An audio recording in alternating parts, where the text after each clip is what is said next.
ఆంధ్రప్రదేశ్లో పెట్టుబడుల కోసం కూటమి ప్రభుత్వం తీవ్రంగా ప్రయత్నాలు చేస్తోంది. అంతర్జాతీయ స్థాయికి చెందిన కంపెనీలను కూడా రాష్ట్రానికి తీసుకొచ్చేందుకు ప్రయత్నిస్తోంది. ఇందులో భాగంగా ప్రపంచ ప్రఖ్యాత పారిశ్రామికవేత్త ఎలాన్ మస్క్ చెందిన టెస్లా కంపెనీని సైతం రాష్ట్రానికి తీసుకొచ్చేందుకు కసరత్తులు చేస్తున్నట్టు తెలుస్తోంది. సీఎం చంద్రబాబు తనకున్న పరిచయాలతో టెస్లా కంపెనీని రాష్ట్రంలో పెట్టించాలని దిశగా కృషి చేస్తున్నట్లు తెలుస్తోంది. ఇప్పటికే ఈ విషయాన్ని మస్క్ దృష్టికి కూడా తీసుకువెళ్లాలని తెలుస్తోంది. ఏపీలో టెస్లా కార్ల కంపెనీ పెడితే అమరావతి లేదా నెల్లూరు జిల్లాలో 1000 ఎకరాల భూమి ఇచ్చేందుకు ప్రభుత్వం సిద్ధంగా ఉన్నట్లు సంకేతాలు కూడా పంపినట్టు తెలుస్తోంది. ఇదే ప్రాంతంలో గూగుల్ కంపెనీ 143 ఎకరాల భూమి ఇస్తున్నట్టు తెలుస్తోంది.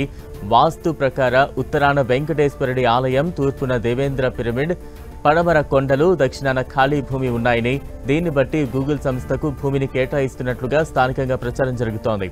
అలాగే ఈఎస్ఐ ఆసుపత్రి, medical college, Basavatarakam cancer institute కూడా ఆయా పరిసరాల్లో నిర్మించనున్నట్టు తెలుస్తోంది. అయితే ఈ కంపెనీలు రాష్ట్రంలో పెట్టుబడులు పెడుతున్నట్లు ప్రచారం జరుగుతోంది.